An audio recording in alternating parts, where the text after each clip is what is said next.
It's the time for the headlines for this hour.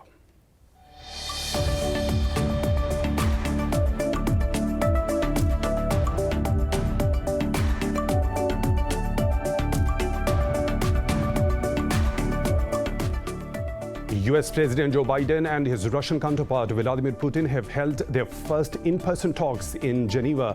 The summit comes at a time when both the sides describe their relations at rock bottom over issues of arms control, cyber attacks, Ukraine, and election interference.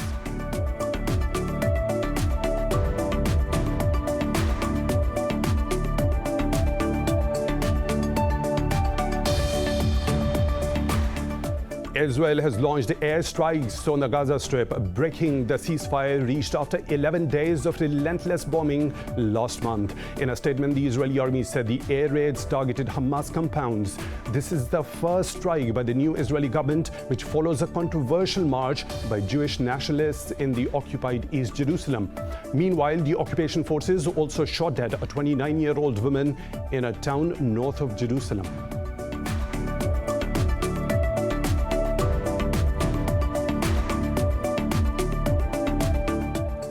Gulf foreign ministers say Iran nuclear deal revival talks should take into consideration Tehran's ballistic missile program. At a meeting of the Gulf Cooperation Council in Riyadh, the ministers stressed the need to include Gulf countries in the dialogue.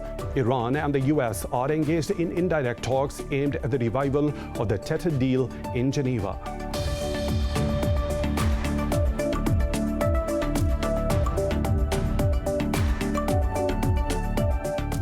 India has registered more than 2,500 deaths from COVID-19, while over 62,000 people tested positive for the virus overnight. Meanwhile, Pakistan has reported 46 fatalities and more than 1,000 infections over the past 24 hours. Globally, the virus has claimed more than 3.8 million lives and infected over 176 million people.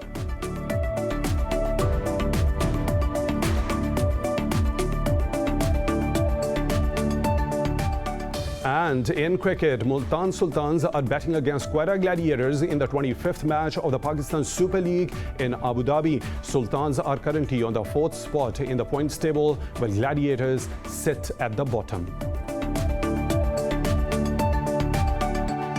Those were the headlines and detailed stories. Right after a short break, stay tuned.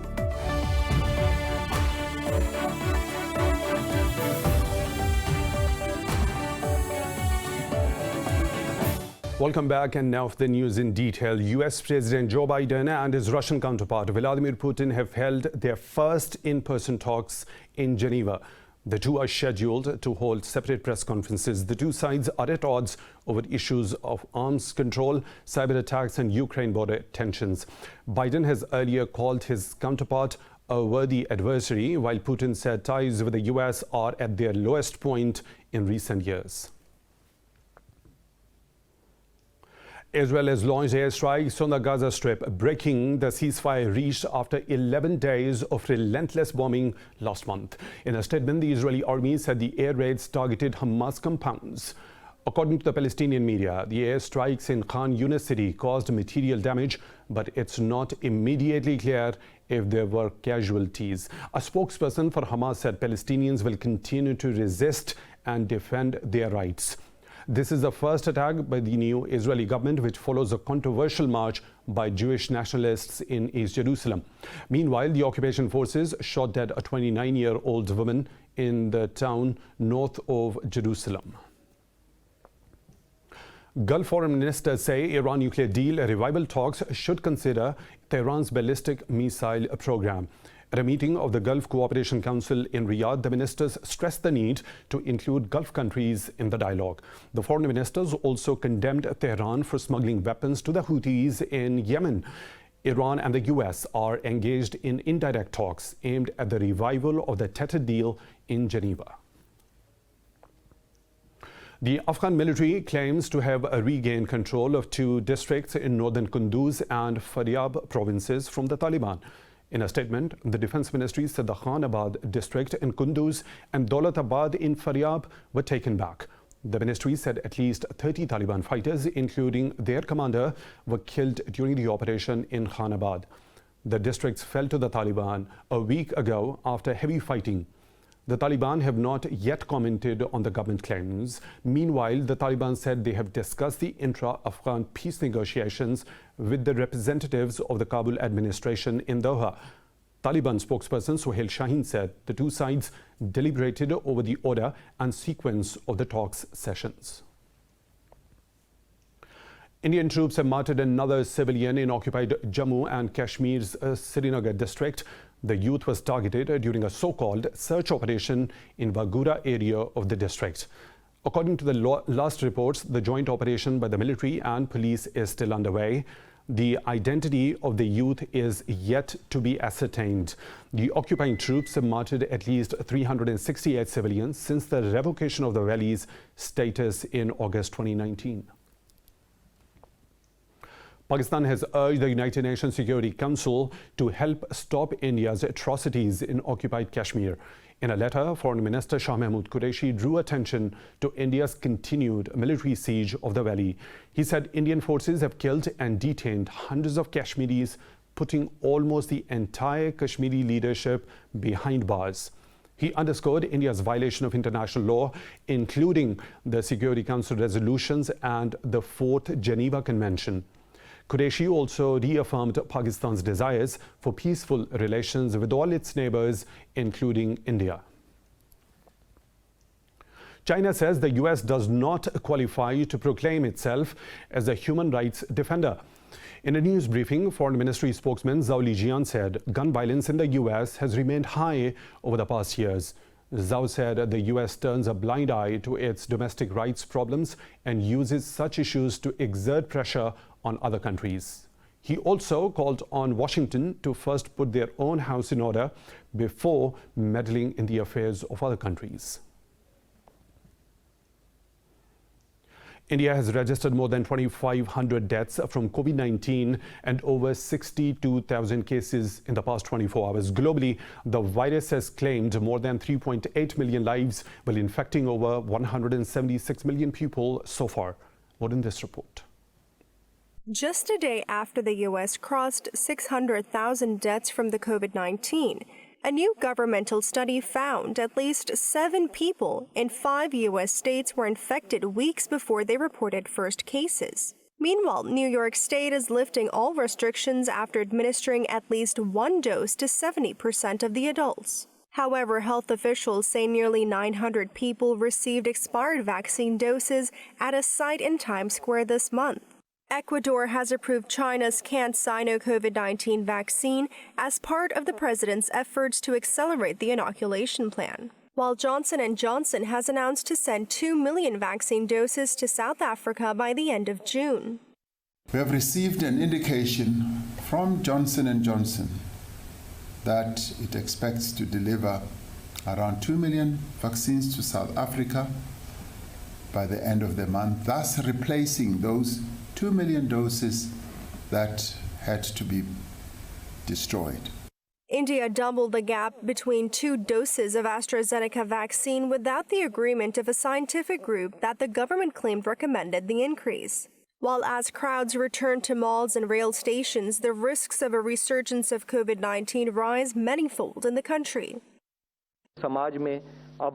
We are going to open many activities in the market and public transport. Earlier, it had happened in the country that people increased interaction so much that they either minimized or completely did away with precautionary measures. We have to ensure that it is not repeated. We have to adopt COVID-appropriate behavior that includes masks, distancing, respiratory hygiene, and as well as environmental hygiene.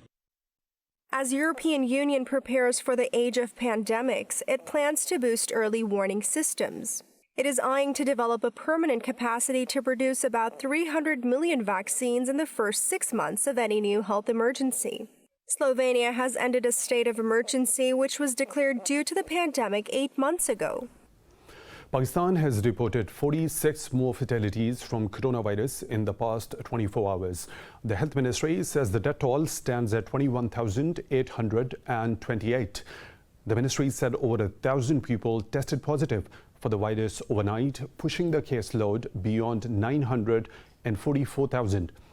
There are nearly 40,000 active cases in the country, while over 882,000 people have recovered. The country's positivity rate stands at 2.46%. According to the National Command and Operations Center, Pakistan has administered over 12 million vaccine doses to date. More stories to follow right after a short break. Stay tuned.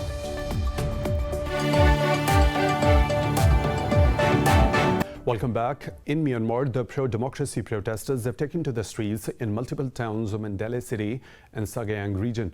Despite a bloody crackdown, the security forces have failed to quell the demonstration more than 4 months after the coup. A right group says the junta has killed at least 863 civilians since it seized power, though the military disputes the figure.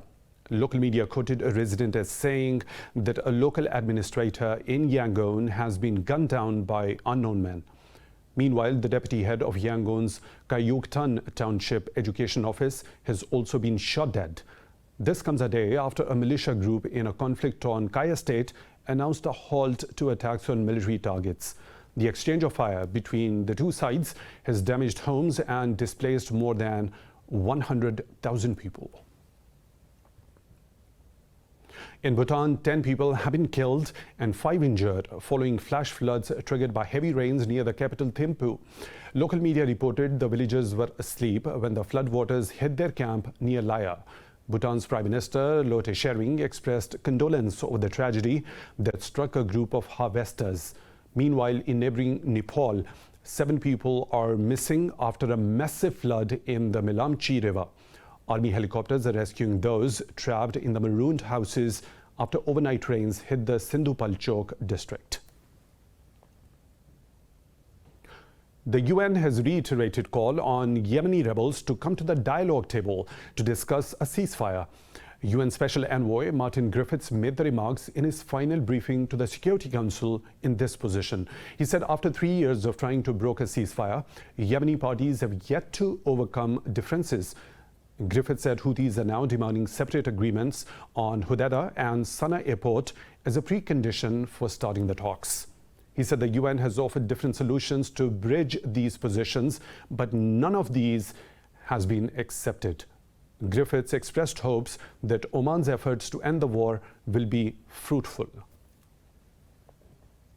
Algeria's biggest political party, National Liberation Front, has won the most seats in the parliamentary elections. In a press briefing, the head of electoral authorities said FLN won 105 seats and independent candidates got 78. However, 105 seats are far short of the 204 needed to secure a majority in the 407-seat parliament.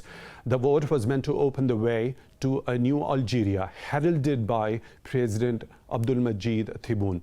The long dominant establishment saw it as part of its strategy to move beyond 2 years of mass protests, but the turnout was estimated to be at 30% as the pro-democracy protest movement Iraq boycotted the elections. Ethiopia has rejected an Arab League resolution calling on the UN Security Council to intervene in the Nile Dam dispute. In a statement, the Foreign Ministry said the utilization of Nile waters is also an existential matter for Ethiopia. It said that the dam will lift millions of people out of abject poverty and meet their energy and food security needs. The three nations were close to a US brokered accord last year, but Ethiopia walked out of a signing meeting in Washington. The African Union is mediating the dispute currently, but Cairo and Khartoum are repeatedly calling for other international mediators. Sudan's Prime Minister Abdullah Hamdok has warned of the civil war risks fueled by loyalists of the previous regime. Hamdok made the remarks days after men carrying clubs and sticks blocked roads in Khartoum following the removal of fuel subsidies. In a televised address, he sought to defend reforms meant to pull Sudan out of the economic crisis and stabilize a political transition. Hamdok said without reforms in the sprawling security sector, Sudan will continue to face internal and external threats. He said the disagreements in the governmental quarters have worsened the security situation, which can be exploited by criminal groups. Earlier, security personnel agreed on major parts of a framework peace deal with the most powerful rebel leader from the country's south. At least 14 people have been killed in a revenge attack by Chadian herders in the far north of the Central African Republic. Authorities say the dispute began when a herder led his livestock into a field near Tiri. They say the cattle destroyed the crops and the farmer killed the herder. Officials add the Chadian herders went on a rampage in reprisal. The herders killed farmers, including women and children, and torched 66 homes as well as granaries. Supreme Leader Kim Jong-un has admitted that North Korea's food situation is tense. Typhoons and the coronavirus pandemic have added to the woes of the country facing international sanctions. State media says Kim told a plenary of the ruling party that the economy improved this year. But he added that there were deviations due to several challenges. He said there is food insecurity as the agricultural sector failed to fulfill its grain production plan due to the typhoon last year. Kim called for steps to minimize the impact of such natural disasters and said ensuring a good harvest was a top priority. The meeting also discussed the prolonged nature of the coronavirus pandemic. The European Union has agreed to new sanctions on Belarus over last month's forced landing of a flight in Minsk to arrest a dissident journalist on board. The sanctions will target 7 individuals linked to the Belarus aviation sector. The curbs have been approved by EU ambassadors and are expected to be adopted by the bloc's foreign ministers next week. The EU has already blocked Belarusian airlines from flying to the bloc.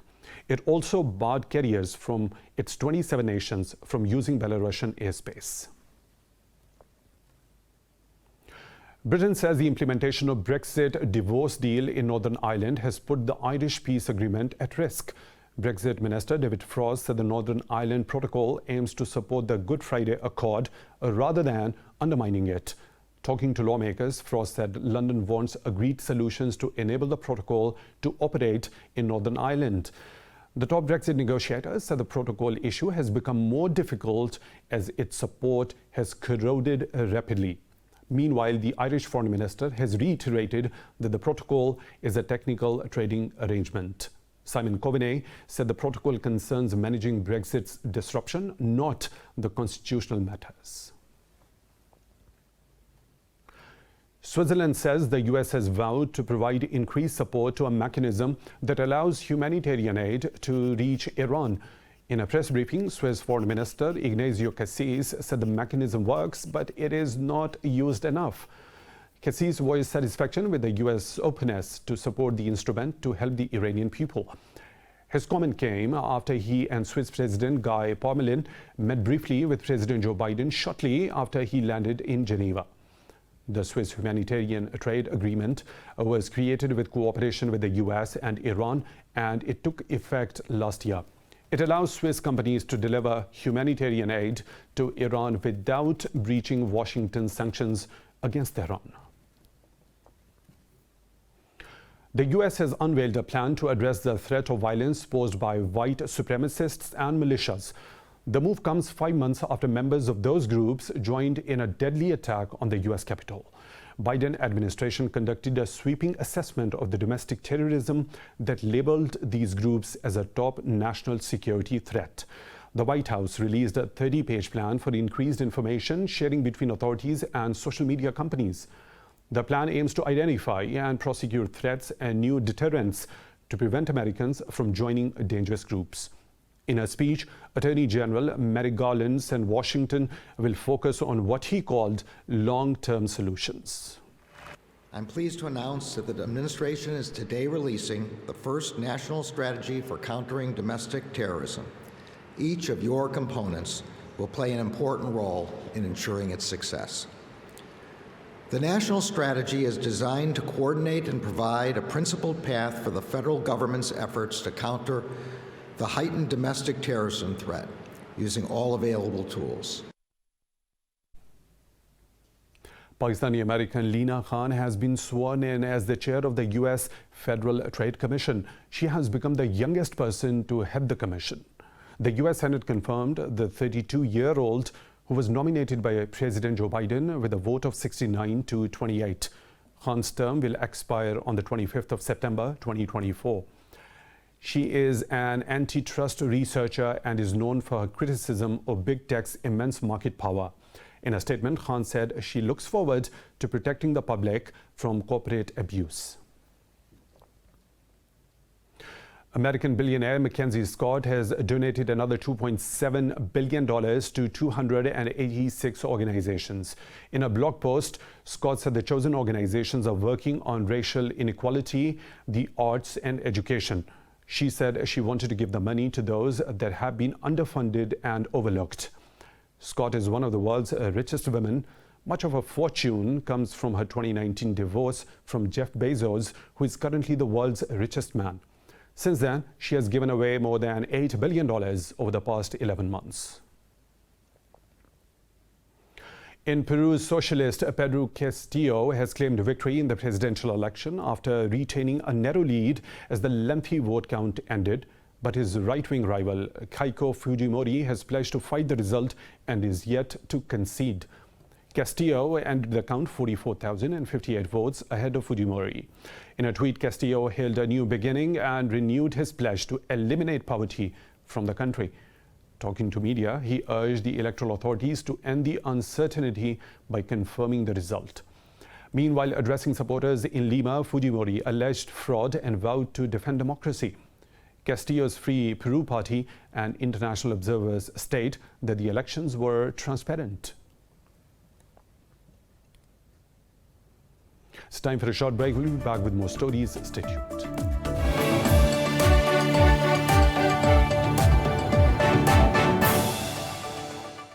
Welcome back. Cambodia has deployed a new army of rat recruits to sniff out landmines as part of a plan to boost demining operations. The country has one of the highest numbers of mine amputees in the world. More in this report. The African giant-pouched rats have been imported from Tanzania and have undergone intense training to smell and detect explosive devices. A rat handler says the rodents offer results with 100% accuracy due to their extraordinary sense of smell. I have no difficulty working with old or new rat recruits as they're all easy to work with and they don't care about who their handlers are. Any one of us can be their handler and most importantly, they don't bite. A total of 20 new rat recruits have been deployed since early June, replacing a generation of recently retired demining rats, which includes hero rat Mangawa. Mangawa was given a gold medal last year for his life-saving bravery and devotion to duty by UK-based veterinary charity People's Dispensary for Sick Animals. During his 5-year career, Mangawa found 71 landmines and 38 items of unexploded ordnance. He is now enjoying a more relaxed lifestyle at Cambodia's Apopo Center. Their life is not too much difference from living in the operational area. So the only difference is that he's resting a lot. Including the new recruits, Cambodia has a total of 48 demining rats working in the field, and the government hopes to boost this number in the coming years. Peruvians have rebuilt an Incan hanging bridge using traditional weaving techniques. The bridge has been used for over 500 years to connect communities divided by the Aprimac River. More in this report. The bridge in Canas province of Cusco is known as the Queswashaka Bridge. During the pandemic, the bridge did not receive any maintenance and in March this year and fell. Members of the affected communities, such as the Hunin Shiri, decided to rebuild the bridge in the traditional Incan style. The bridge is 33 meters long and 1.20 meters wide. In 2013, UNESCO recognized the rituals associated to the annual reconstruction of the Queswashaka as intangible cultural heritage of humanity. Peru is a country rich in ancient treasures. It has hundreds of sites that date back thousands of years and span dozens of cultures, including the ancient Incan Empire that was in power when Spanish explorers arrived in the early 1500s. In Pakistan's southern Sindh province, the Indian blue peafowls have made a comeback after decades of deforestation and drought. More in this report. For decades, the Indian blue peafowl, which is only found in the wild in Pakistan's Tharparkar region and in small area of Azad Kashmir, had been under severe threat because of the long dry spells. Amid the habitat challenges, the peafowl population hit a low in 2011, when a viral disease swept through the area, leaving only about 200,000 survivors. Now, however, wildlife officials of Sindh province claim that a sanctuary in Tharparkar is seeing a comeback. We bring tankers full of water from Mithi and we distribute the water here for these birds. We are trying to return this place to the peafowl's natural habitat so that we can keep them there. This is a very rare species. It is not found anywhere in the world except here in Sindh. It is especially rare in Tharparkar. The conservation staff has been providing more nutritious grains and digging more ponds to retain water. Officials say the last two monsoons have been wetter than usual, and that has also given some respite. In one tehsil, we have located more than 150,000 peafowls. We are carrying the census forward. We have 7 sectors in all and 23,000 square kilometers of area that we are surveying. God willing, the numbers will turn out to be in the millions. Sanctuary residents have also been doing their part to support the peafowl population by feeding them. Officials speculate the peacocks have increased 5-fold from the crisis period. China says it will launch the Shenzhou 12 crewed spaceship on Thursday for the construction of its space station. This will be China's first manned space mission in nearly 5 years.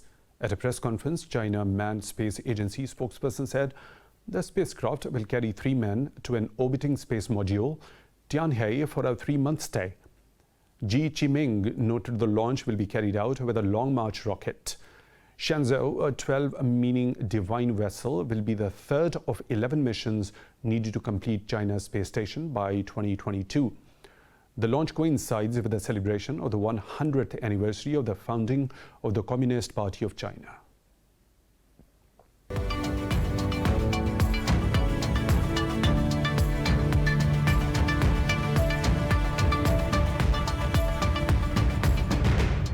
The Wall Street stocks have opened lower ahead of the Federal Reserve's update on monetary policy. Inflation concerns have dominated the markets in recent weeks.